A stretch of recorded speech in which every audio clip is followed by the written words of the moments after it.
The voice of Husker Nation is on the air. This is Hail Varsity Radio.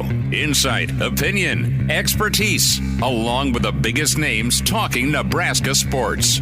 Join in with the show at 402-489-1240 or 1-800-825-5865. Now, here are your hosts, Chris Schmidt and Elijah Herbel.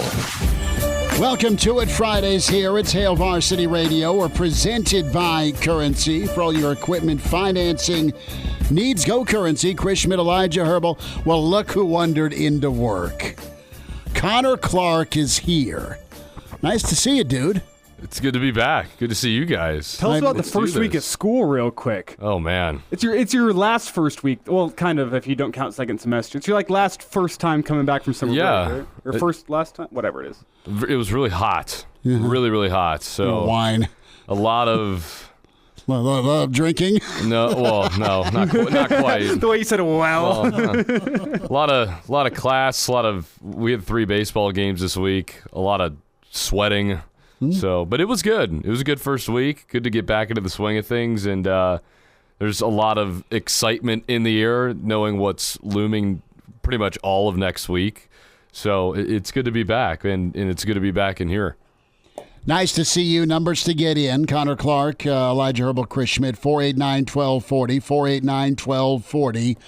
To join us, can email chris@hailvarsity.com is the email. Watch the show. Stream us, the Hail Varsity YouTube channel, Hail Varsity Radio Twitter feed, and the KFOR Facebook and Twitter is there.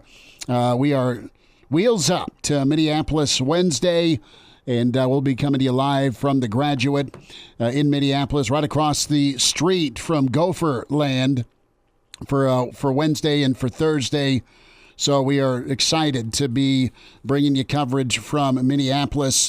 Big game, just a giant game for Nebraska. Not end-all, be-all, but great opportunity as you see it. If you're PJ Fleck, man, you are buried in a pro sports town. You've done a hell of a good job. You've wanted bigger, better jobs, and for whatever reason, maybe you've been considered but not chosen. And all you do is win, at worst, 9 games, and you split with either Wisconsin or Iowa. And, man, it's going to be a little different for Minnesota this time because a lot of times Minnesota has outwilled you, has outgutted you, and they've outcoached you. They've just done all 3, and I don't know that that's going to be a given anymore. I don't know that Minnesota v. Nebraska is going to be a situation where they outwill Nebraska anymore moving forward. They outgut Nebraska or out-execute Nebraska, and then for sure, I don't know if Nebraska gets outcoached as much anymore. So that is one thing on topic that we can get into a little further. Matt Rhule with the media earlier today. We'll hear from Coach Rhule as he is all set to go. Some more contact for the team this weekend before they take off to Minneapolis. Jacob Padilla is going to join us in about 15 minutes, get his take on things with volleyball, high school football, and yes, Nebraska football. In hour 2, the pride of Fairbury, NBC Sports, the professor, Bill Doleman, joins us in hour 2. Brady Oltmans, our Husker insider, with us in hour 2. And then a chance to sit down earlier today with new Huskers center Ben Scott, the transfer from Arizona State. He comes out of St. Louis High in Honolulu. That is where the Raiolas went. That is where Marcus Mariota went, and all Ben Scott did in high school was go like 46-1. So he's a winner. Nebraska really excited to have him at center.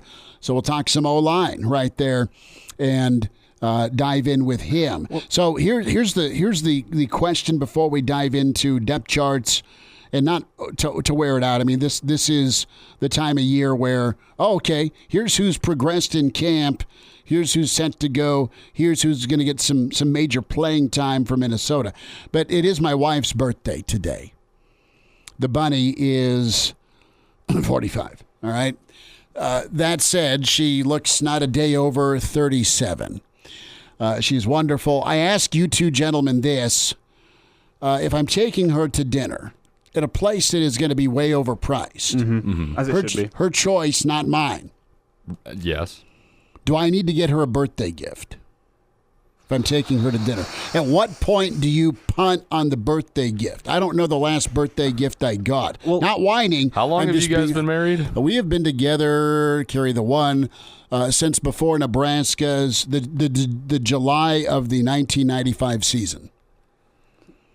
I would probably say yeah to the birthday gift still. What about flowers? Can I audible to flowers? I think that would be all right. If I take her to dinner? Schmidty, let's be clear. You are taking advice here from Elijah Herbel, who is single, and Connor Clark, who is single. So that should be noted here with this advice. I'm asking. I want both of your perspectives. So if I get screamed at about 7:05 tonight, talk to my guys. I took a poll in the room. On the record, I said yes. I said yes. Brennan chimes in. Depends if you want to sleep in the bed or on the couch, Schmitty. Yeah. Well, you are buying. There's everyone in the comments is never punt on the gift. Scott chimes in. I love this. He is able to go, look, never ever punt on the gift, brother. So in years past, we'd get her something shiny and sparkly because she likes jewelry, or we'd go the Coach Prime route and get her some extremely overpriced purse that will end up on some secondary market via the internet a year or two later.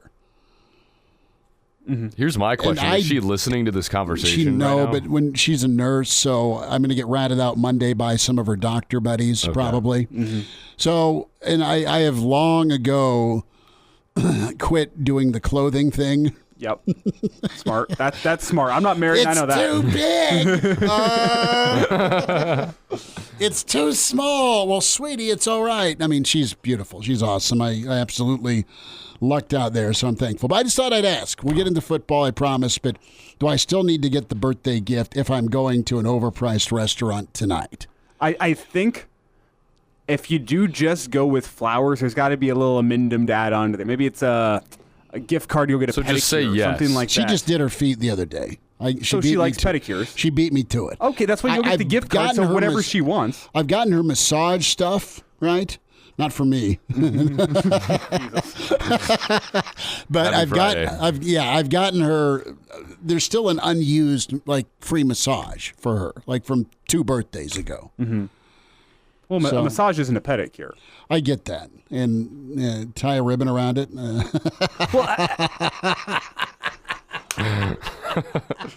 I'm going to leave that one behind. That one. Reading the comments from Erna. I'll throw it up on this screen. That's as much as I want to touch that one. And that was a double entendre there with the touch that one. Hey, yo. All right, Elijah, you're getting Thank muted. You, Howard. Thank you, Howard.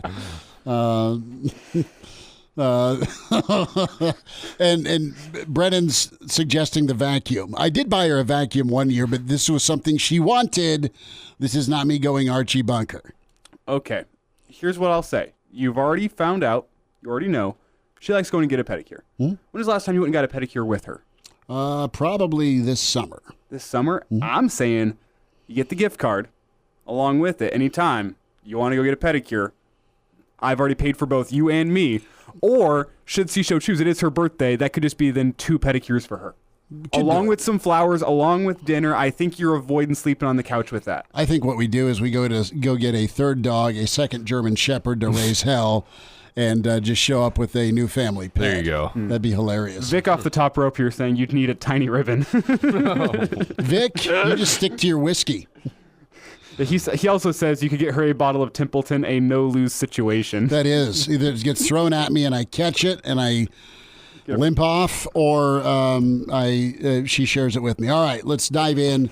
Fellas, let's hit some depth chart and go from there. And I'll take birthday gift suggestions. Can do so in the stream or email Hail Varsity YouTube channel or Chris at hailvarsity.com.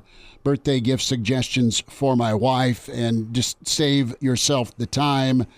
Not a new husband or a Tinder profile for her. Let's just not do that. at my expense. But so far, so good. Everybody's ready for Friday. And yes or no on the unofficial straw poll, at what point do you stop doing birthday gifts and you never punt on the gift? I think that's sound advice. I'm just being real honest with you. I have not gotten out. It's been a crazy week. I have not gotten her anything yet. Aside from the restaurant we're going to tonight, and we're going with friends, so it's going to be great. She's more excited about the company that's going to be there, and she should be. I'm just the ATM tonight for her. So, well, Eric with the perfect football reference here, Eric Francis. Tell her I'm going to Minnesota for 5 days. No, he says you've already outkicked your coverage. Don't commit a penalty to boot. That is right. It's about playing good, clean first football. First and 10, now first and 15. Let's just play along right there. But, guys, depth chart, we talked Nebraska, and you've got some young guys on the Nebraska roster that have a chance to play. They've earned that chance to play. Not a lot of surprises, really, for Nebraska and where they're going to be. I mean, Anthony Grant in at third, or the or part. I'll tell you what, two guys that Rhule touched on today that are wow guys that are going to need to be wow guys this season from a consistency standpoint, not just a performance standpoint, is Omar and Anthony Grant. Okay, those are the two guys that I think could really elevate this football team from really good and difference-making plays to can you do it? Can you do the routine? We know that you can do the spectacular. I think Omar's had a good camp. He's made some nice plays, but are you locked in every single play? No one's perfect, not just singling him out.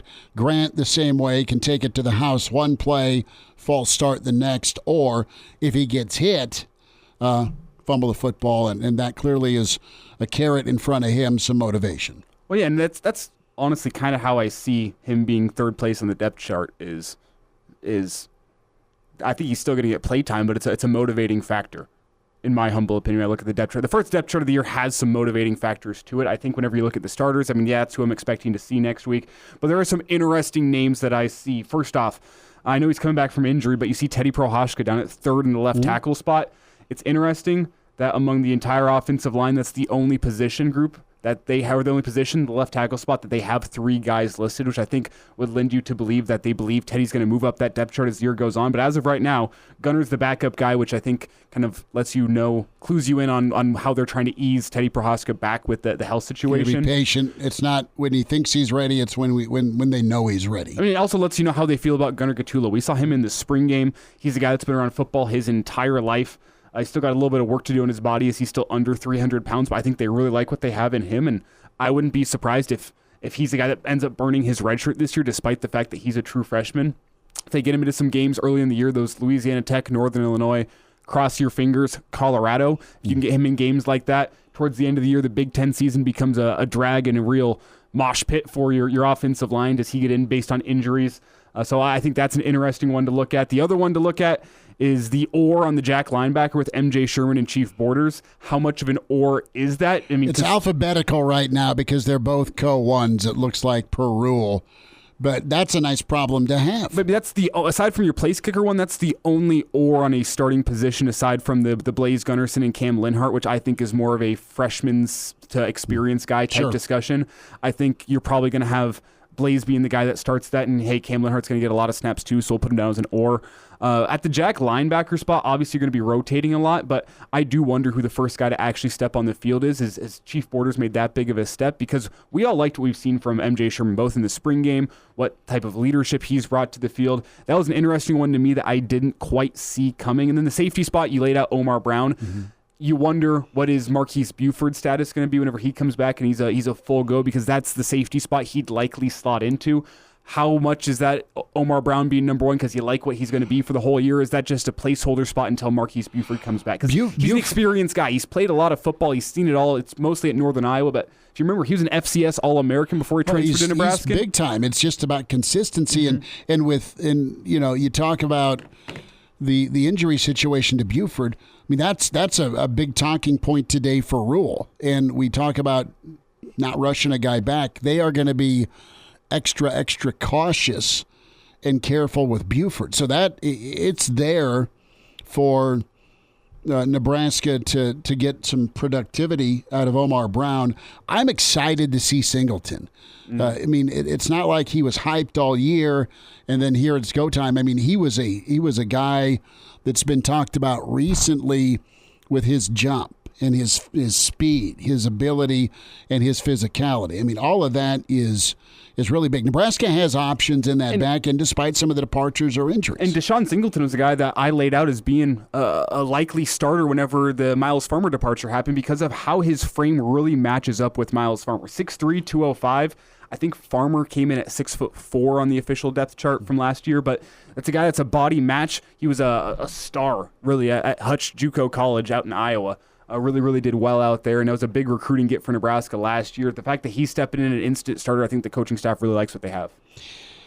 489-1240. We have Brent chiming in. He joined us on Saturday morning, the weekend edition, back tomorrow morning around 7:45. He's like, hey, fellas, I appreciate the invite to have my wife on the program, but I won't allow it for your protection. She's a health coach and pretty good at these Zoom call things. She'd have you whipped into shape.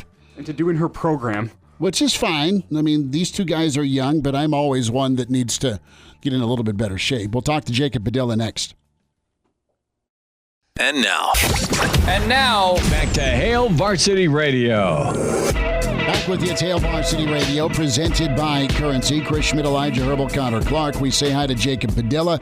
Hail Varsity can find him on Twitter at Jacob Padilla _.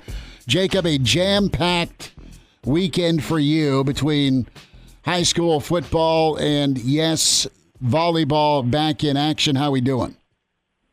I'm doing all right. It's that time of year. It's kind of the last few weeks of kind of preseason camp and everything for all these sports tends to drag on a little bit. So excited to finally be here where we can actually stop talking about stuff that we're thinking we're going to see and actually seeing it. Well, let's do some more thinking here, and your expectations. Seeing the volleyball team like you have, we'll go volleyball before football.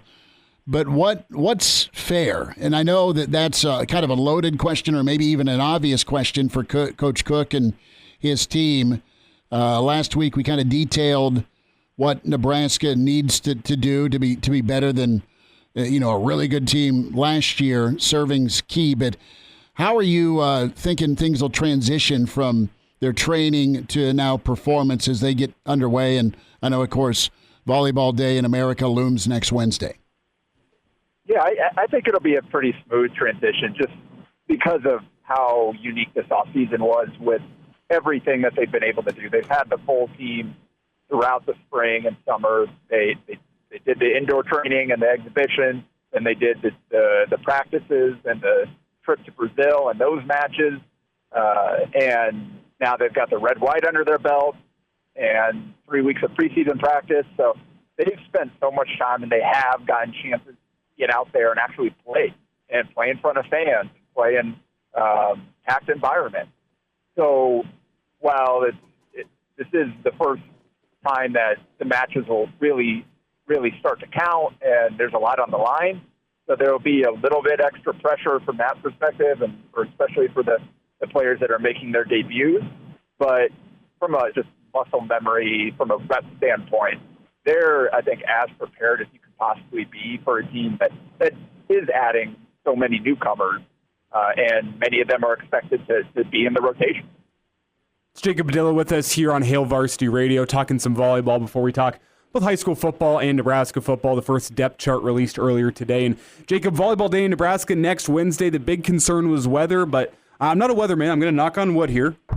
But the early forecast is 83 degrees and sunny. No rain in the forecast for next Wednesday night. You looking forward to Volleyball Day, and what are you looking for from that event? Yeah, and especially, too, with Nebraska playing the later match, that'll help a little bit. I think at that point, the sun will be low enough that you'll have some shade.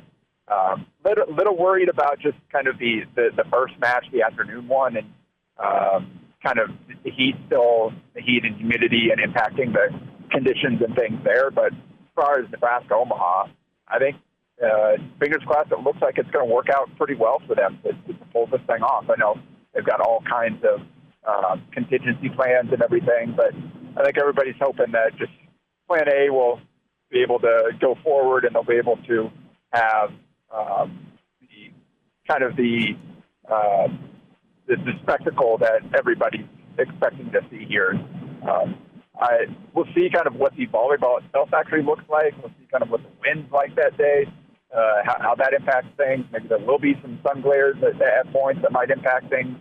It's not going to be the perfect conditions that you're going to get, the perfect volleyball, but just that's not what this is about. This is just about putting the sport itself on a pedestal and showing the support for women's athletics in this state and kind of showing the rise in popularity of a sport like volleyball. So, I don't know that we'll see the sharpest volleyball we'll see all season, but that's not what this is about. It's more about the experience, setting the record, and just something that everybody will be able to say, hey, I was there. I was in the stadium for the largest volleyball. Jacob Padilla is with us here, Hail Varsity, at Jacob Padilla _. Jacob, going to shift gears, and as you size up some preseason thoughts, Friday Night Lights underway. I know Southeast and Elkhorn South rocking for the early game. 3 of the games in Lincoln moved back to 8 o'clock due to heat. But, you know, with the Metro, is there a team that could challenge a West Side or a Bell West in your eyes? Gretna, of course. I mean, you've got some high-level Metro squads. You have some talent in Lincoln. Of course, Central Nebraska, talented. I mean, just a good state of football for Nebraska. But as you go into this 2023 season, who are some teams that may be under the radar to some folks out there, but maybe not to you? Yeah, I mean, this weekend will tell us a lot about that because it is a loaded week one. There's so many big matchups, both in Class A and even in Class B. They've got some big ones as well. And even down into Class D, like you've got some fantastic week one matchups that'll, I think, be able to allow some teams to show, hey, we're here to make an impact, or hey, maybe we still got some ways to go. And I think one of the big ones is Omaha North and Bellevue West. The week 0 game, Bell West didn't look as sharp as maybe some people probably expected. Didn't really connect on any of the deep stuff, but Creighton Prep was also daring them to beat them underneath. They were kind of loading up on the back end and making it difficult to get that stuff going. So we'll see kind of with a week under their belt, kind of is Bell West going to look a little bit sharper. And then Omaha North, they've got a quarterback with a lot of reps under his belt now, Sebastian Circo. They've got some athletes on the outside. They've got some big-time defensive linemen. Obviously, Tyson Terry committed to Nebraska on the line there. But they've got a lot of pieces that can the whole thing come together and challenge those. See that week one. So I think Omaha North is one to watch, especially this week as they do pay Bellevue West.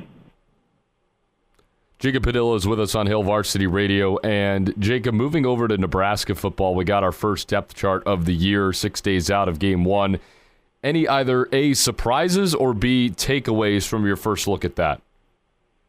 Yeah, nothing too earth-shattering. Like I tweeted out a few thoughts earlier if people want to check that out. But I think, basically, if you were paying attention, a lot of what we were told or a lot of what people were hearing, like people around the beat, a lot of that played out in the depth chart as far as kind of who the starters are and who were talked about as being in the mix as far as top backups, who some of the kind of the oars were. All that was kind of like Matt Rhule, kind of refreshing. Matt Rhule is pretty straightforward. And he basically told us a lot of what we were going to see on that depth chart. I think interesting is kind of who are filling in the backup spots in the secondary, with Corey Collier and Kobe Brett, the safety, second-string safety behind Deshaun Singleton and Omar Brown. And then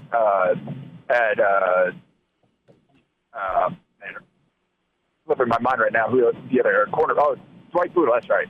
Freshman Dwight Boodle coming in and back up a cornerback spot behind Malcolm Hartzog as well. So you got 3 kind of fresh faces, guys that haven't really played much, earning spots on the duties there in the secondary. wasn't shocked to see Anthony Grant third on the depth chart at running back. I mean, Rhule kind of essentially said that to a certain degree. Personally, I don't think that, I still bet on him being among the top two in terms of just carries by the end of the season. I think he'll, once he get out there in the game, he'll kind of finish up or fix up some of the stuff that maybe I think the coach of the hold him to a pretty high standard right now. But I think he's talented enough and that he'll shore up some of the ball security issues, still be a major part of that running game. So I wasn't surprised to see that. I guess Sam Sledge, as a true freshman, backup left guard, we've heard about Gunnar Tula and working at that tackle there with the Eddie Hoska situation, but haven't really heard a ton about the interior spots outside of the experienced guys. So I think that stood out to me as well. As a guy, I was really high on him coming out of Creighton Prep, and not surprised at all to see him doing well early. Jacob, call your shot with that offensive line. You got a couple of true freshmen on the two deep. And that's something we've talked about with the O-line depth this year is what happens if a true freshman has to step up and start a game. Call your shot. Does a true freshman start a game on the offensive line for Nebraska this year, either due to injury or due to maybe poor performance, giving the freshman a shot? Because Matt Rhule has shown he's not afraid of getting his young guys on the field early. Yes, not. I think they've got enough bodies up there, veteran guys. If one guy gets hurt, you've got another veteran guy to kind of plug in there. But if they start getting 2-3 guys go down, then that's when maybe that's where you start to see the young guys there. But I'll feel a little optimistic and say, no, you don't see a true freshman start, but you'll definitely see one or two of those guys getting reps at different points. Jacob, appreciate your coverage, bud. Thanks for what you're doing and covering volleyball and high school football, and excited to see your work as well with Husker football. Jacob Padilla with Hail Varsity at Jacob Padilla _. Jacob, we'll talk next week and gear up for some volleyball, all right? All right, thanks a lot, guys. Good to hear from Jacob. We'll check in with Bill Doleman and then Husker center Ben Scott 1 hour from now. Columbus. Ben Scott's got a lot of family and friends in the Columbus and Columbus surrounding areas. So our chat with Ben Scott around 5:40. Chris Schmidt, Elijah Herbel, Connor Clark, Hail Varsity Radio. And can dial up 489-1240 or Chris at hailvarsity.com. Let's hear from Coach Rhule. And he kind of kicked off the press conference today talking about that trust factor. We now have the depth charts, some of those guys that have earned that trust. Here's Coach Rhule, cut 1. I think anytime you have a new coach coming in, there's just a lot of anxiousness and anxiety. They just went head coach. They went from Scott to Mickey, kind of got comfortable with Mickey. Then all of a sudden I show up, hey, does this guy really want us here? What's he going to do? So there's probably just a lot of hesitation, I don't know the right word is hesitation. Probably a lot of just anxiety about what's the future going to hold. Where do I fit? I think everyone's very clearly, I think everything's pretty transparent. We want to have a very positive, stable, transparent environment, a very challenging environment. We're not, you heard me say before, we're a caring, not coddling place. But I just think that they kind of know where we stand. Everyone knows where they stand. They know what's expected. So I think we've come a long way in that regard. That's big, and it's one thing to talk about it. It's another to enforce it, and then you have to have that acceptance. Guys are accepting how it is and what it's going to be. And we'll have more from Coach Rhule in about 3 minutes or so, but really just he's been great about telling the guys the why. And if you've heard him talk on here or just whatever video you catch of him, he lays that out. He explains the why, and then he kind of shows it with how the prep is. That'll be a monster difference maker in Nebraska's preparation for Thursday. Hail Varsity continues. Hail Varsity Radio is live. Now, back to Schmidty. Schmidty's a great guy, but he don't have a brain. And Elijah. You want me to speak? When I point at you, yeah. On Hail Varsity Radio. Pointing at Elijah Herbel right now. Chris Schmidt, Elijah Herbel, Connor Clark, Bill Doleman. And are you in Bill's class? Yes. It may be pinata time. Are you ready? It was pinata time on Monday. For you, not for me. Yeah. How was that? It was good. Did he make you sit up front? No, luckily, but he did bash me for being a Cubs fan again, so that was definitely expected. And the class this time around, instead of being an hour 15, is an hour 50. But you're timing it, which probably hurts his feelings. I'm trying to get out of there as quickly as I can. A Vicious Mother. What quote is that from? What movie? A Vicious Mother? A Vicious Mother. And I'm not editing. I could not tell you. Fellas, homework for the weekend, Animal House. Oh. I've seen the movie. I've never been able to quote it. Oh, it's great, right when they're doing the ROTC stuff. He's screaming at all the pledges. A vicious mother, isn't he? Check her out. Oh, yeah, it's over your head. I'll try and do my homework. I've never seen the movie. It's been a while. That was like my dad made sure to show me that in high school before I went off to college. Oh, my brother and I watched it. It was great. We were in junior high. At least I was. He was not quite there and was frowned upon by some. Okay, back to football. Growing pains. Let's get into that. That was a topic we hit this week, and Coach Rhule talks a little bit about the difficulties of growing pains into year one. Yeah, we won't know truly who we are till we play a game, and probably a couple games, right? You know, my challenge to them has been don't get to game 4 and game 5 and have all of a sudden everything slow down and have the light come on. Like, try to do it now. It's like, the all-in shows of some of the things have gotten out that I've said. I talk a little bit about, getting to that first game and there being a messy front end. There's also a messy front end to each season and a messy front end to a new coach. Next year will be so much easier. The guys will know what to expect. Every day that they walk into them, they're kind of like, okay, what are we doing today, coach? And they're such good kids. Like, I had some kids at Temple that were kind of like, well, whatever you do, these guys want to do everything right. And so I want them to prepare up into the game, but what I need to find out is, are they going to be the type of team that just goes out and plays and doesn't worry about what happens? That's the only way you can play this game is not to worry about the score, just go play. And so we talk about it all the time. I've seen them do it in practice. Will they do it in the game? That's the challenge. That's a challenge for me. That's a challenge for them. It's a question mark, and I think if I'm a betting man, and Coach Brett's on his way to the casino right now to put some MLB heat down, it sounds like. He emailed in Chris at HailVarsity.com. I don't know if Bert is betting on the Cubs or not, but with Nebraska and who are they, guys, I'm interested to see what's real on the offense and what's real with the offensive line. I'm excited for Nebraska fans that Nebraska wants to be physical and Nebraska wants to run the football and have the mobility option with quarterback. All that's great. And I'm glad that the Bullocks are balling. I loved watching them play ball in high school. And I'm glad there's a Billy Kemp around. I'm glad there's a Fedoni that's healthy. But I am concerned, and it's probably just, first game jitters, or if you're trying to prognosticate, what's the offense going to do? What are we going to be? That's a great take, and Rhule's very honest about it. I think I know what the defense is going to be, and that's just raising hell. And it could be great, and then they could get hit a couple, 3 times for a bust. Well, kicking game. Thursday may come down to a field goal.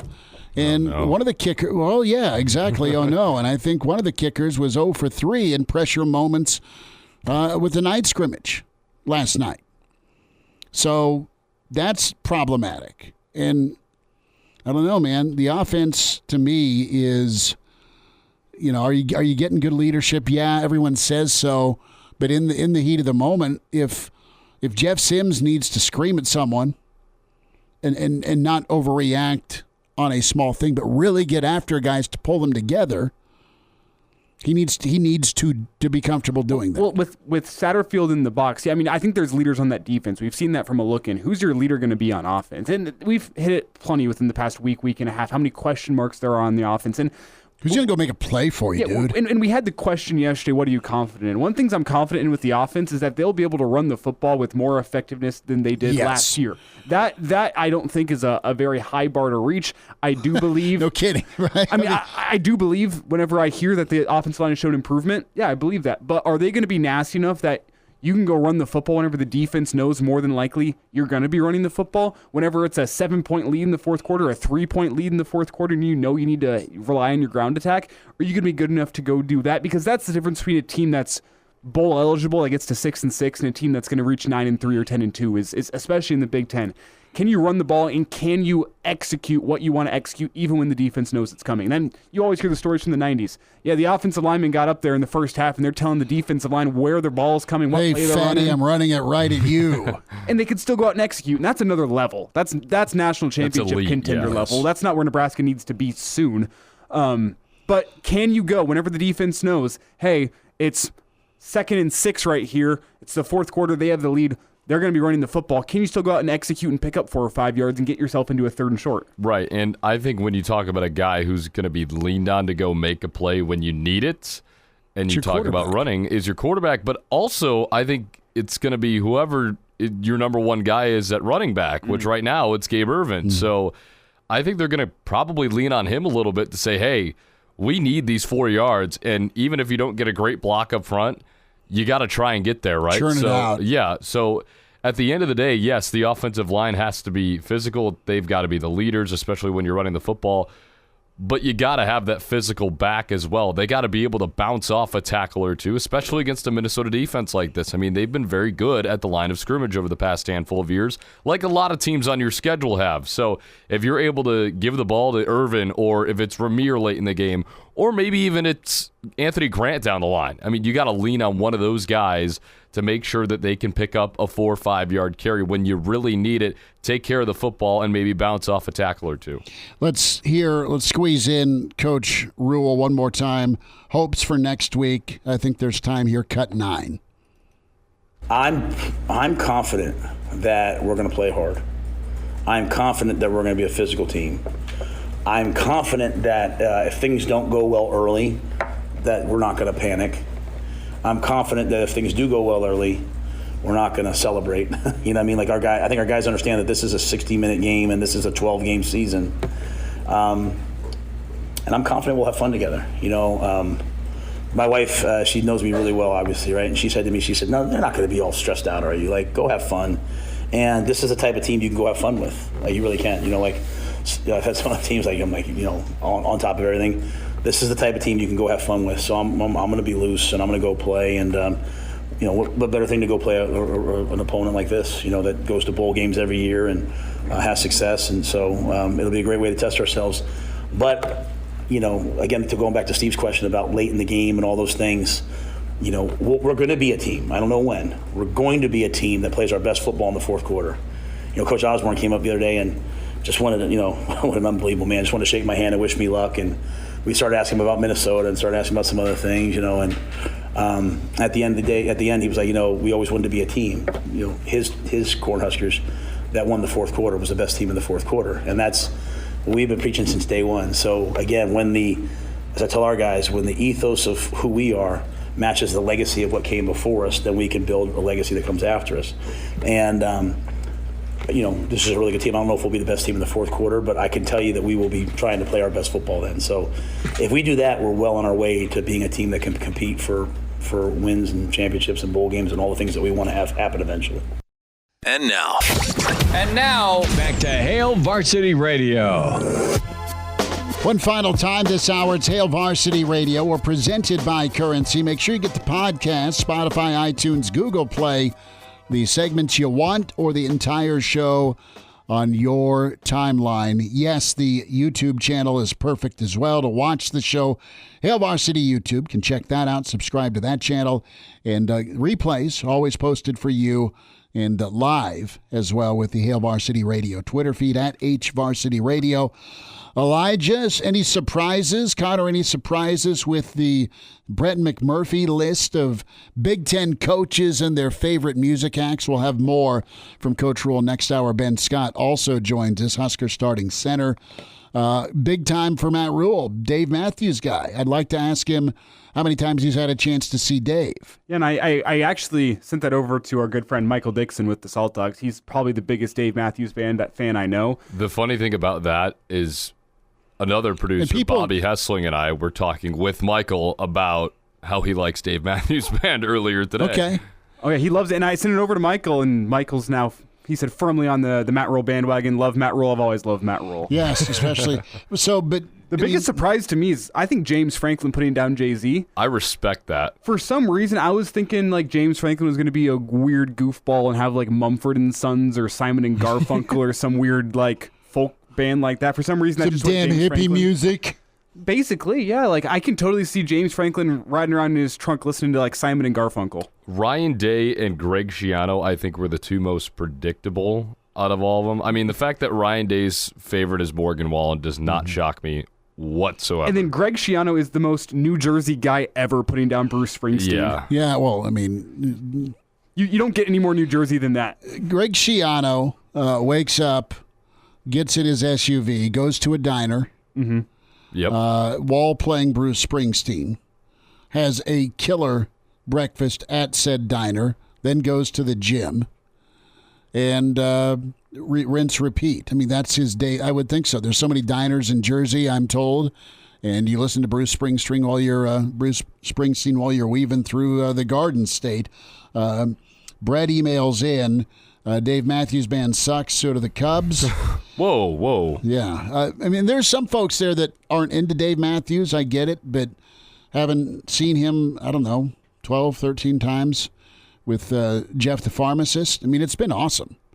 It's been a lot of good shows, especially when I get to catch him doing acoustic. I think that's incredible. Objectively speaking here, though, when you look back at the list, the funniest answer is Jim Harbaugh going with Alanis Morissette. But he said that. Yes. I tell you that? He said it before, but that's just funny. No, he loves Alanis Morissette. He was in the hallway. I was doing a show hit for Lars Anderson's show. And I said, Harbaugh's talking with somebody from the Action Network. And I'm coming out of the bathroom, and Harbaugh's standing there with his security. And he's like, I really like Alanis Morissette, and I like Hootie. And I kid you not. And Alanis, and I told you that when we got back from Media Days. Yeah. I came back from the can, I put the headset on, and it's like, dude, Jim Harbaugh loves Alanis Morissette. And I don't dislike her. I like her acoustic stuff that she did on Howard Stern. A little bit more than the jagged little pill that sold $14 billion. Kirk Ferentz, Pat Green, Brett Bielema, Justin Moore, Morgan Wallen for Ryan Day. A couple of Prince on there, too. Yeah. Prince for both Ryan Walters and Mel Tucker. And then Luke Fickell with Zach Bryan. I love Zach Bryan, so I'm fully behind that answer. That's not bad. But good for Coach Rhule, being a Dave Matthews fan. Bill Doleman loves him some Van Halen. He's on the way next hour. He's the pride of Fairbury, an average Joe.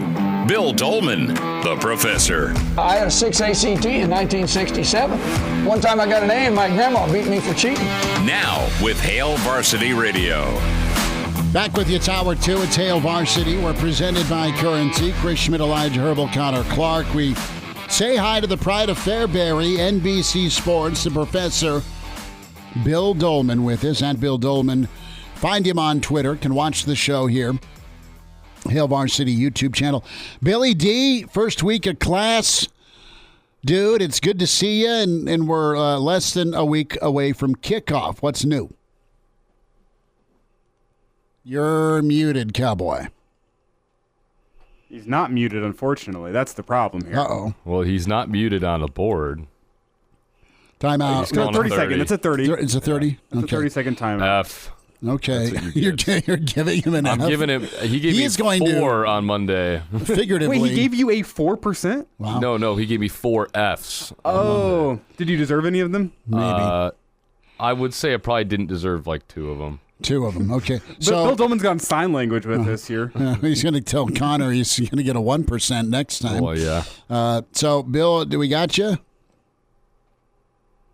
Maybe? I don't know. We can read lips, and it is Bobby nighttime. So what we're going to do is we're going to get Bill on the phone, allegedly, and go from there. What do you think's going on here? Is he searching naughty? That was rough. We're just going to pause. I think if there's any consolation to that Bill Doleman there going sign language, he could have Hold gone. on, hold on. Let's go Whoa! back. I think we have a good chance here. Bill, do we have you? I hope so. Yeah, there we go. The beauty of technology. So we're talking about Nebraska, Minnesota, Bill. We've got a clip here from Rhule today. I want to play it for you. I want to get your reaction to just that mindset mentality. You with Husker Vision and the Tom Osborne Show for so many years, you were on all the road trips. You saw the hostile environments that Nebraska really made look easy. But here's Rhule. I think it's cut, 9? Mm-hmm. Cut 9. Is it playing on the road? Playing on the road. We'll play this for you, Bill, once your reaction. And it's pretty well set up from today's presser. Yeah, so let me say this very carefully. I cannot wait to be at home in front of our fans, okay, and to experience that. That will be like a bucket list item for my family and I. Just, I've never coached in an environment like that as like my home environment, right? Like that many people, so I can't wait for that. With that being said, I love to be on the road, okay? I love being on the road. I love being in the hotel. I make sure Julie understands. I love being at home, but I love being in a hotel bed. I love being around the guys. I love everyone seeing the guys in the elevators. We come down the elevator. I love, we go see a movie. I love going to the movie. I just love being on the road and having it just kind of be us. I love getting to some ugly locker room and trying to figure out where my locker is and and then walking out in the field and they don't know who I am. They stop me. So show me your pass and I got to get out there. I love all that. It's just kind of like us against the world, together. So now I know obviously here we'll travel well, which will be awesome, right? But I just love that being sequestered and being together. And that's what we did at Selleck, right? And so the team that was playing at Selleck is the team that I want to show up on 831 and play out there. Sir, you had something on it with me. So that was Rhule and that road mentality. Bill, does that sound similar to what you were able to at least see for so many years? Teams that didn't go on the road and flinch, let alone sweat? Yeah, without a doubt. I think that's, being on the road can be a very positive experience if you have good team chemistry and camaraderie and that you have fostered that well. If you have one plane, the old saying with the Yankees back in some of their heydays, they had one plane and 25 cabs. And if that's the case, then it's pretty hard. And it doesn't, it doesn't really matter if you're going into a really hostile environment, or perceived hostile environment like Texas A&M. Or a place like Washington, which is the game when I was listening to him talk about this, that's the game that kind of stands out in my mind. And I can elaborate on that in a little bit. But, if you have that chemistry, that camaraderie, and that just enjoyment of being around one another, whether it's the clique that you're usually with or that group that you're with in your position room, you've got chemistry and that bleeds over into other areas, that everybody's kind of hanging out. They just enjoy each other. Then that can be a positive going from Friday night at the hotel to Saturday into the game. And it's not just the hostile environments. It's those environments where there is no environment. No, Northwestern, the Peppermint Schnapps Bottle Stadium. If you can hear it tip over, there's nobody there. Those are difficult places to play. Purdue's getting a little bit better as they got better on the field. But when there's nobody at a game, those are brutally tough places to play because you can just get lost in the lack of atmosphere. But if you enjoy being around each other and playing and, kicking somebody's ass for 4 quarters, it's a great afternoon, right? It's a great trip. But that game against Washington and Seattle, that was in '97. And, having been blessed to be on a lot of road trips and on the team planes and whatnot when I was, that was one game where they were saying, basically Nebraska has no chance. And Tony Barnhart famously said, if Scott Frost is my quarterback in a situation like that, no, thank you. And even though the final score was 27-14, Nebraska dominated the first quarter, never let up. Prove a point. It was a silent stadium other than for the Nebraska fans who were there, which typically makes some of those bad atmosphere stadiums better because there's so many Husker fans. That's why I'd love to have Stanford in the Big Ten. It would be another home game on the West Coast. There would be 50,000 Nebraska fans easy at a game at Stanford, and they'd welcome them in with open arms. But I think he's absolutely right. If you have chemistry on your team, it can be a great experience for everybody. And Nebraska had that during those great years in the 90s. It's Bill Doleman with us here on Hail Varsity Radio. And Bill, whenever you think back to Nebraska's dominance in the 90s, especially on the road, does that come down to team chemistry or the way in which the team played? Because that Nebraska team in the 90s would beat people down. It's kind of what you think of when you think of what Michigan and Georgia do now. Like, yeah, you might be able to keep it close for the first quarter, but as the game goes on, they're going to wear you down. They're going to take your fans out of it. Which of those factors do you think is more important to road success? Is it your team chemistry and your togetherness, or is it just how you play the game? Well, I think one feeds on the other, but you have to have gone through the proper preparation. I'm not going to just say Monday through Friday, from January until the kickoff of that game. All of that fostering of brotherhood and chemistry for any team in any sport begins when you begin preparations for the new season. And that's where you foster it on those long August days, working out just as a team with nobody around, right? And so when you trust each other and you know that people are putting in that effort to be prepared, there's that accountability, then you go into the organized fall camps ready to go. And you might have some testy moments, but for the most part, you are all on page. You trust one another. And then when you know that you are prepared and that you can rely on that second team, that third team, that really deep on the depth chart game where you've got to rely on a walk-on quarterback on a wahoo to be a top 10 team in Kansas State. Everybody trusted everybody else on that football field that day. And that was another one that was close on the scoreboard, but not close on the field. And that's a great example of chemistry, people rallying around Matt Turman and whatever was assembled that Saturday afternoon on a dreary day in Manhattan. They believed that they could get it done no matter who the quarterback was that day. Bill Doleman is with us on Hail Varsity Radio. And when Nebraska goes to play Minnesota on the road, Minnesota will have a big play at some point in the game, right? And the atmosphere will get very, very lively at some point in the game. So what do you look for in an immediate response? Maybe not throughout the game, but say that next drive. Say Minnesota gets a long touchdown. What are you looking for in that immediate response when Nebraska gets the ball right after? No penalties, right? No over-eager, anxious, ill-conceived penalties where you get the ball back and you've got it first down and 10 at the 25, second down and 15, first and 15 at the 20. And then you have an incomplete pass and it's third down and 15, or a short gain towards third down and 13, and you're punting the ball back, or you make a mistake and you've got to tackle for loss, and now you give their defense momentum. You got to punt the ball back on 3 and out, and you don't move the ball at all or flip the field. That, to me, for this team throughout the season, has to be something to avoid. If you get down, don't keep yourself down by making stupid mistakes. At least flip the field back if you got to give the football back. And I think we all kind of believe that this Nebraska defense is going to be a playmaking defense that might not find themselves they might give up a big play, but I think consistently, at least early on, we expect that defense to kind of carry the day. And as long as they don't make bad plays and give up big plays over and over and give that offense a chance to get into rhythm and not make just stupid mistakes. You know, again, I think I said it last week, third down and 8 and you throw a 4-yard out and you still got to punt the ball away. Avoid that at all costs. No long yardage situations. Bill Doleman's with us, Hail Varsity Radio at Bill Doleman on Twitter is where you find him.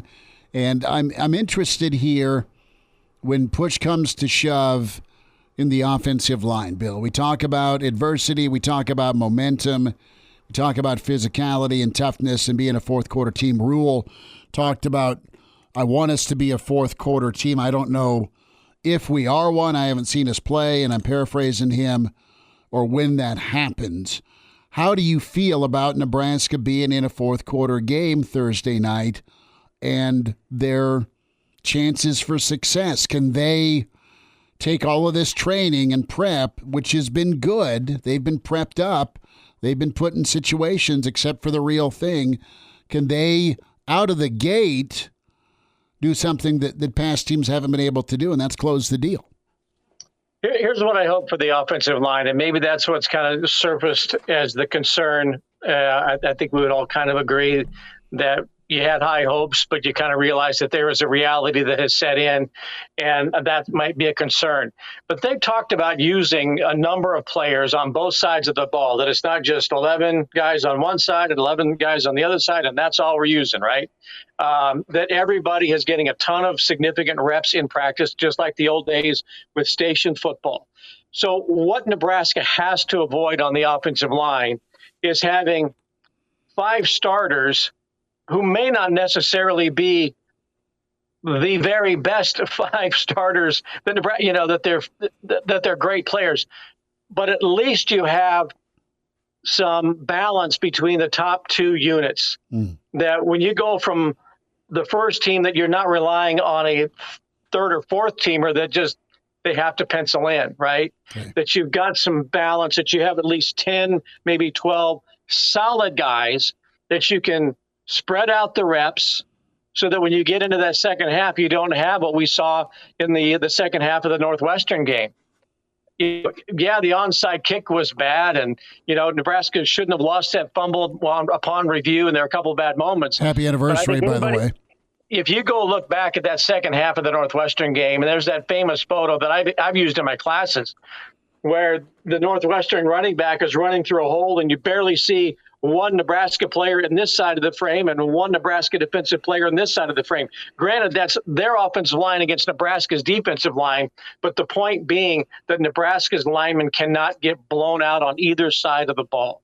And Nebraska's got to be able to be a stronger football team along the lines in the fourth quarter, and that they've got to have some depth, that guys are fresher, that they're not playing 70-plus snaps a game, that maybe they are playing 55 to 60, and that second unit's getting some good quality reps as well. So you are fresher in the fourth quarter. Bill, are the lines of scrimmage your biggest question mark as you look ahead to that game next Thursday? Yeah, without a doubt. I think as you just follow along what's been going on in camp, everybody loves Jeff Sims' leadership. And, Coach Osborne said at the breakfast the other day, we got 3, quarterbacks that are all pretty good. A trio of running backs that should be fairly significant. And the wide receivers don't have the names I think people thought that they were going to see on the depth chart today. But everybody's fallen in love with Alex Bullock, right? And the tight ends, we all Fedoni is pretty good, and Borkircher, but you just don't hear a lot about people pointing out the offensive lines, and the offensive line. The defense, I'm not so worried about. I think that those guys are going to play well, and I think they've got some different guys along there that are going to give a lot of different looks. They're going to play a lot of guys, that's for sure. You just want to see. There's so much of the state and the Nebraska fandom that want to see it happen, and it's a good omen if they can, be in it and make some positive gains on the ground against a pretty stout front seven. I mean, Minnesota's not going to wow you with flash, but they are meat and potatoes. They are tough. It's a good measuring stick. So, Bill, and you got a fullback too. Yes, you've got an extra. You've got as much as we love it, we can't wait for a fullback trap. You've got an extra blocker in there that we have not seen in the past that should help in creating some protection or some holes. Bill, about 15, 20 seconds. How was first week of class with one Connor Clark? Well, I did want to announce that we will be having an intro to insurance sales workshop periodically throughout the semester. So that's just a reminder. I forgot Connor was on the show, but I did hear, Elijah congratulate him on his first semester. Let's pull the reins on that next semester. Bill, I'm not a good numbers guy. I don't know how that insurance class would go. Well, there's the world needs its ditch diggers too. Go tend bar. All right, Bill. We'll see you this week. Wonderful. We'll see you this weekend. Thank you, bud. Appreciate it. See you, bye. There he is. Bill Doleman with us. Brady Oltmans checking in. Ben Scott with us on the way with Hail Varsity. And now, back to Hail Varsity Radio. Thanks for hanging out. Hail Varsity Radio with you on a Friday. We're presented by Currency. For all your equipment financing needs, go Currency. Brady Oltmans with us here momentarily. And I think Vic has dove into the Templeton early and often. I am drunk enough I am drunk on enough Rhule-Aid that I feel like the D will get more big plays than they give up. That's going to be a ratio to look at. And Rhule talked a lot about Minnesota. And let's get there with Rhule on Minnesota while we wait on Brady, because it is going to be a good test at situational football. But Minnesota's been killer on defense against you, the opponent. Third down defense, third down offense. Here is Coach Rhule from earlier. Can I get a cut number? It should say 8, on Minnesota. 8? Yeah. We'll do cut 8. There we go. Well, Joe Rossi's a great coach. I know Joe way back at Rutgers, so he's a great coach. They have really good players, okay? But they know what they're doing. Like everything is so if you're just looking at it as an outsider, it's like, well, they're playing quarters. No, they're the teams that do that really well, the Iowas, them, like everything has a purpose. You put the back here, you're going to get this, some combination over here. And so a lot of times you face a team like this and you don't really understand their defense. They do such a great job. They play team defense. Everything is funneled to certain players. Everything is put together. And so, I've never worked with Joe, but I'm assuming they probably know here's the things that beat us, and they practice those things. My defensive coordinator for 10 years was Phil Snow, was one of the best quarters coaches you'd ever see. And they might put these things on tape. We would always practice these things because he said, hey, this is what's going to beat us. And so it's really well put together. They have really good players. They play really, really, really hard. And they have guys at every level. You know what I mean? Like they have an elite linebacker. They have an elite safety. They have I think 4 elite players up front. And so they're a big physical team. And to your point, everyone talks about how much they run the ball, and that whether they throw it more, who knows. What I'll say is they're one of the top teams on third down on offense, and they're one of the top teams on third down on defense. You can say you want to run the ball, but if you can't convert, you're going to be in a lot of third downs when you run the ball. If you can't convert third downs, nothing's going to happen. And so they're over 50% on third down offense. Right? They're really good on defense on third down. So that's the challenge. If you ask me, hey, Coach, what's the game going to come down to? Besides like turnovers, the obvious things, can we win some third downs on both sides of the ball against a team that does it really well? Coach Rhule there on Minnesota and the third down. We say hi to Brady Oltmans with us, at Brady Oltmans on Twitter. Great job of covering Nebraska. Brady, so a thought, my friend, on Rhule's comments there, not a big surprise. Every year we gear up for Minnesota, Nebraska, it is about situational football. It's about turnovers. But I think what's been impressive about Minnesota has been their will, and especially their will against Nebraska. They've handled adversity. They've won in all sorts of different ways. They've won with next man up during the COVID year. Minnesota's won with making some response plays. When you think about the invisible fence at the goal line back in 2021, they were down to Nebraska 10-0 going into the fourth quarter. They didn't panic, and then you look at the 2019, they blew out Nebraska. They out-toughed Nebraska.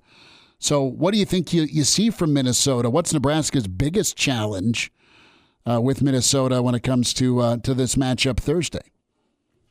It's a good table setter for what Matt Rhule wants to do, because they're going to have to match physicality. They're just going to have to strengthen will. Nebraska will have to will themselves into a ball game. To your point, Nebraska gave away a lot of games in the last couple of years just for whatever reason, but it takes two to play ball game, and Minnesota has done the things right in the long run and have been consistent enough against Nebraska in order to pull out those wins. And I think historically that's why Minnesota is such a thorn in the side of Nebraska in recent years. They're certainly not flashy. They're certainly not a vibrant offense, but they just get the job done. And I think that's what Matt Rhule and his staff and the entire team, what he wants to see right out the gate is at least just don't get outworked. Just don't do the kind of things and set yourself up to fail in those situations. They need that consistency and reliability from a team. If you lose because they play better ball, you kind of accept that, but Rhule and the staff will not accept a loss for lack of effort. And so Minnesota poses a pretty good opponent in week 1 for them right there. And Brady, whenever you look at the depth chart that was released today, that 2 deep, the guys that we're expecting to see on the field against Minnesota, a lot of familiar faces, some new faces, but with what we've heard out of fall camp about a lot of these guys in the 2 deep, how do you feel about Nebraska's chances to go at least match the physicality and intensity of a team like Minnesota with the guys they're going to have? Well, you kind of divide them up into, or at least I did, into the guys you kind of imagine that would be there, and then there were the surprises. The guys that you imagine would be there are kind of your athletic dudes, seasoned veteran who have shown something either through spring or through fall camp that stand out to the coaching staff. The other guys, your Alex Bullocks of the world, they jump out there because they've earned it. Rhule has been very up on Front Street about those guys earning those spots. They either earn scholarships, reps, or their spot on the depth chart. And, historically speaking, you put a walk-on out there, they might not be as talented lining up across from the guy in front of them, but, I don't know if I'd particularly bet against them when the snap happens. So, again, it goes back to you just need that toughness, that durability, that reliability, and it's like that Muhammad Ali quote, everybody has a plan, or Mike Tyson, everybody has a plan until you punch him in the mouth. That's kind of the idea there. If you're willing to be up front and show some toughness right away, especially after a grueling fall camp that this team had, whatever Minnesota's got planned, maybe they see that and say, okay, this is a different Nebraska than we've seen in the last couple of years. Brady Oltmans is with us on Hail Varsity Radio, and we were talking about this earlier in the show about who your pick would be for Nebraska to lean on, the one player. If they need a big play, who would that be for you? Like, who is it going to be? Jeff Sims? Is it going to be Gabe Ervin Jr.? Is it going to be somebody on the defense? Who's making that big play? Oh, man. I tend to favor Jeff Sims just because Adrian Martinez made so many plays in a similar way, especially against Minnesota. I mean, you have a guy that can run a 4.40 and he can sling it too. I mean, and he's the quarterback, so he gets the ball every play. Like there's just so much possibility there. But offensively, if they need a play, you got to think dynamic. You got to think reliable. Billy Kemp being an all-time leading receptions guy at Virginia, an explosive special teams guy.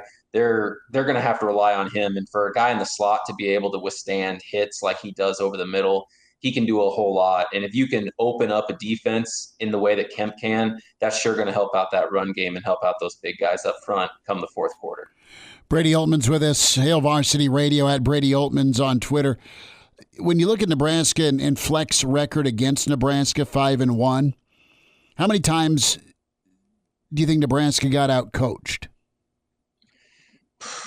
Man, you'd almost all of say, them?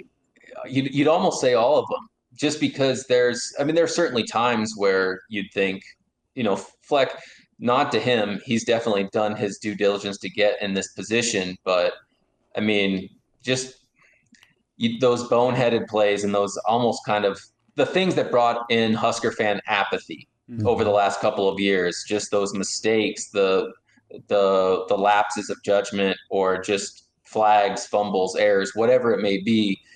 Those are the kinds of things that Matt Rhule and the staff want to coach out. Those are the things that good coaches coach out of teams. And for those things to continually happen, I think you almost game plan out the window. If you're going to lose a game on that, you almost have to tip your hat to the other coach. So I'd say almost Fleck every time in the last 6. It's Brady Oltmans with us here on Hail Varsity Radio. And Brady, this is kind of the evergreen question of the day, maybe of the week. As you look ahead to next Thursday night, this is the last time we're going to talk to you. Give me something that you're confident in seeing next Thursday night from this Husker football team, and give me something that you're worried about, a question mark that you think could blow up in Nebraska's face once the game actually gets going next Thursday night. Well, question mark right away. I will join the good Professor Bill Doleman and say the offensive line.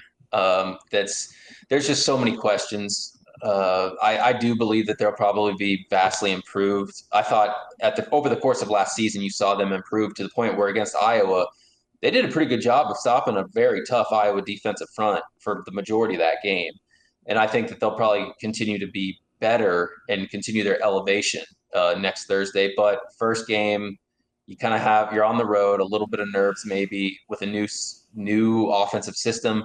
There are just still so many questions for me where I think that's an easy one to say. But the thing I'd be excited about is just to see the defense in action. just the dynamic ability, the secondary and its movements, your molding and fluidity within the front seven. I want to see that thing in action. I want to see what they do to match up just in week one or against Minnesota. And then obviously you kind of reset and go from there. But I just want to see how that thing looks in a big time regular season ball game, actually. Brady Oltmans with us. It's Hail Varsity Radio at Brady Oltmans on Twitter. Brady, we talk about some of the names that are not new on the depth chart, to Elijah's point, and then those guys on the depth chart that have surprised. Just kind of encapsulate, I know you've followed them and you've covered them for a lot of years, but just what the Bullocks kids can do for this football team. What their, aside from their talent and their grittiness, what else can their impact be when it comes to some tight ball games on each side of the football?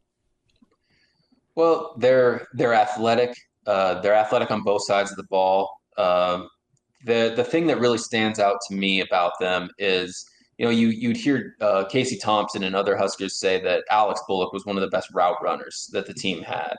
You'd hear people in the spring talk about how hard John Bullock works and just how studious he is to the playbook and to the concepts of a linebacker. For people who for walk-ons at that time, to do that kind of dedication just to the minutiae of the position is really impressive.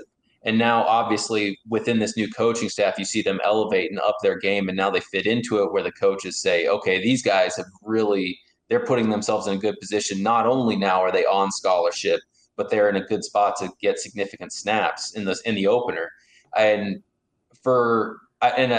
you said not grittiness, but I do have to say, for whatever reason, former walk-ons turned into scholarship players, turned into major contributors.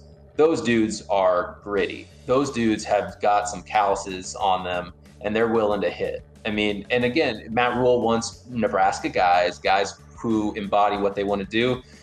Not a whole lot more you can do than native Nebraskans who are willing to put their head in the dirt for Nebraska football. Brady, we'll see you soon. Thanks for the update today. Appreciate you guys. And now, back to Hail Varsity Radio. A few minutes here, Hail Varsity Radio, getting set for Nebraska, Minnesota. Ben Scott with us here as Huskers gearing up for, kickoff. Ben, how's the camp been? Is there a exhale that, okay, now you can kind of turn the page and gear up for Minnesota, or are you still kind of focused in on that 1% you guys talk about getting better each day?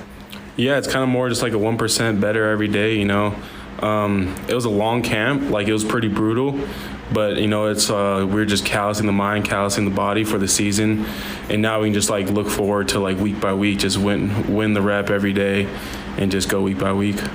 Tell me a little bit about your connection with Coach Donnie and both Hawaiian, and just how he's been able to get the best out of you, and also what you think you've probably brought to this offensive line.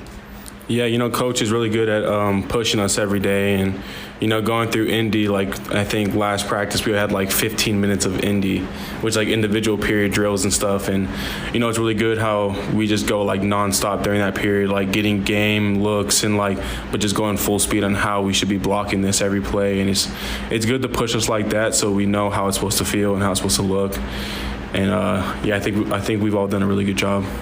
Ben Scott, a couple of minutes with us here on Hail Varsity. So the name of the game in the Big Ten is physical football. Do you feel like this line is more physical since the start of camp, since the start of spring? How happy are you with you and the rest of the guys up front?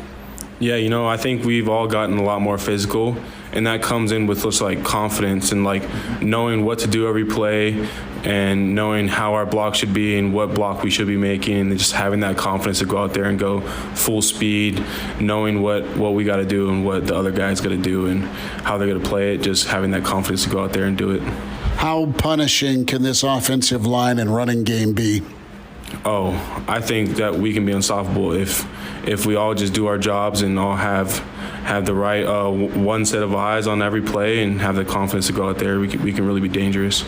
Tell me about your quarterback, Mr. Sims, your guys' connection and what you think he can do for this offense. You know, Jeff is a really good leader in the locker room and on the field, you know, in that huddle.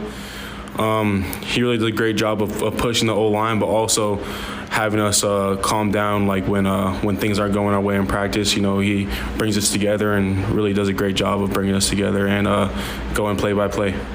How do guys respond to the intensity of this camp? Coach Rhule wanted to make it tough. Yeah, it was tough. You know, we had a lot of plays and we were going fast, just like getting that football shape, which really helped us out. You know, at first, like it really took a toll on us, and then after we started callousing every day, callousing our bodies, it really showed like what our mentality has to be every day in order to get better every day. What's it like playing for Coach Donnie? It's great. You know, he really pushes us to be our best every day, and he really cares about us. You know, he's not just doing this just like to see us get tired every day. You know, we're actually doing stuff that's going to benefit us in the game. Every day in practice, we're just doing everything that will help us do our job. Who helped you get better at doing your job on the defensive side? Going against Nash, going against T-Rob, you know, Luke and John Bullock, you know, those guys every day in practice, you know, especially that defense. I'm going against like a different guy every single time I'm blocking because of the stuff that they do. And, you know, they really push me to be my best and give me stuff to work on every day. What do you anticipate your first Big Ten game? I'm just going in there confident, and I'm studying a lot to know what I got to do and who I'm going against and how we're going to block things. And I'm just going in there confident, knowing that if we do our job, good things can happen. Is it fair to say a run-first football team, is that the mentality? Yeah, I think we got to establish the run in order to establish our offense, and, you know, that starts with the O-line. It has to be a mindset of going out there and establishing the run against our opponent. How multiple can this offense be? I mean, is it an offense that is potentially going to give other defenses problems just because of all the things you can do? Yeah, I think our offense is very versatile in that if they are going to do something to try and eliminate one of our plays or one of our things, then we can come back and do something else that will catch them off guard. Ben Scott. Ben, thanks for the time. Thank you. 5 good minutes to sit down with the starting center for Nebraska, Ben Scott, and a standout in high school at Arizona State and anchoring that line. Guys, we've talked to enough folks that know line play, and they like what Nebraska has with Nuri, with Scott, with Piper, and that could be a strength. Yes, it's a mentality, it's a mindset, but it's also going to need to be a reality for Nebraska. But where do you want to run the football next Thursday? Where? Preferably up the middle. Sure. No, forward. Yes, forward. Forward for plus yards, forward for short yardage gains, because guess what? It is third and manageable, third and short. You've got to be damn near 80%. I'm not expecting 80% numbers if it's 3rd and 8, 3rd and 9, 3rd and 7. But if it is 3rd and 3 or less, you got to get those, man. Well, that's going to be a huge indicator for how successful this offense is going to be next week, is how many times whenever they get to 3rd down is it 3rd and less than 5. That's the number. What's the for me. distance? If it's 3rd and greater than 5, I think you're behind the sticks a little bit, and the defense knows you're limited in terms of what routes you can run. It has to be a route that's probably breaking at 7 to 10 yards if it's 3rd and greater than 5. If it's not, the world's your oyster. You can run the ball in 3rd and 4. You can call whatever the hell you want. You can run slant routes. You can run screen passes. There's so much more you can do on 3rd and less than 5. That's going to be the indicator to me early in that game. Is this offense, whenever they get to 3rd down, which they're going to get to 3rd down a good amount, as Matt Rhule kind of laid out with how much they want to run the football, where is that yardage on 3rd down? If it's less than 5, it means good things for the Husker offense. Let's get a comment from Coach Rhule specifically on the simulated game. Nebraska was under the lights getting prepped for this Thursday. I think really 2 things. Just making sure we were under the lights again, making sure that our substitutions and all those things that can show up on the first game we're as clean as possible. Got some really good work. The guys were really physical. So we worked on our football as well. And I think the biggest thing I told the team is, Coach Paterno used to always tell us, you make your biggest jump from game 1 to game 2. I think a lot of old coaches say that. So we don't want to try to do that after next week. We treated last night like a game so we could see, hey, where are we deficient? What do we need to improve upon? You can sometimes get to this last week and want to hurry up and get to the game, but we have to maximize every minute to improve. Fair enough. And you treated the Under the Lights practice as a game. So what do you take with you on the positive end into Minnesota? So plenty more as we wind down a Friday edition. Don't forget, weekend edition of Hail Varsity Radio tomorrow morning, 7:45. Myself, Mark Cranack, Elijah Herbel. The Iron Horse will rejoin us. And also, make sure you check out the podcast, Spotify, iTunes, Google Play. Get that. Subscribe to it. Don't cost you anything. The audio you want to hear, the segment you like, or the entire show. And the YouTube channel, Hail Varsity YouTube channel, is a great asset for you. All video right there on the digital platform, the Hail Varsity Radio Twitter feed. Give that a follow at HVarsity Radio. We'll wind down a Friday and get you set for the weekend. Hail Varsity, and we're presented by Currency. And now, back to Hail Varsity Radio. One final time, this Friday edition, it's Hail Varsity Radio. How you kicking off the weekend? Do you have a cold beer? Are you going to throw something on the grill? Are you just going to run for the AC with the last triple-digit day for a while? You going to hunker down and watch some volleyball? I totally get it. I'm taking the wife to dinner shortly for her birthday. With flowers, I would hope. And yes, and that gift I will card. get her a gift. The suggestions in the inbox, the stream. Abby is like, get her a gift. Scott seconds the motion. All of our friends in the stream are saying, dude, we want to see you on the weekend edition. Take care of her. Get her a gift. Well, in theory, if you did sleep on the couch, you'd probably be a lot closer to your weekend setup anyway. Wow. You're a glass half full kind of guy. So there's your silver lining. Thrown out of my own bed. Okay, can I say something about the couch? And there are some nights I will volunteer going to the couch because one of us snores like we're a freight train. Don't name names. Me. And the kind thing to do is to just go to the couch. Mm-hmm. So do so, but that she has a sectional couch, and I dare say she has worn the equator in it. There's a divide where she kind of perches and watches her Netflix when she's not working. She's a nurse, so she's on her feet 4 billion hours a day. Bless her heart. And so I don't get as comfortable as I could. Mm. The other problem, too, is if, she leaves her tobacco spitter out on the coffee table, the German Shepherd comes by at 3 a.m. and bats that thing around. I got a good story about sleeping on the couch here before we get out. My roommate, he's a middle school teacher. Oh, is this the... Yeah, a couple weeks ago. Yeah. I don't think I've told this on the air before. But a couple weeks ago, he falls asleep on the couch. Intruder. Yeah, and he's I'm about to go to bed, and I'm like, all right, I'm going to do the right thing. I'm going to wake him up and be like, hey, go to bed. Like, you're going to be a lot happier if you wake up with a charged phone in your own bed tomorrow morning as opposed to my roommate heading out the door and be like, oh, you need to be to school in 20 minutes. Sure. So anyway, do the right thing. He's got a new dog, though, and I know we're up against a shot clock here, so I'm going to try to speed up the story. New dog. This new dog is not a fan of me. It's asleep next to him. As soon as I walk into the living room, which, like, the lights are on, this dog starts, like, growling at me.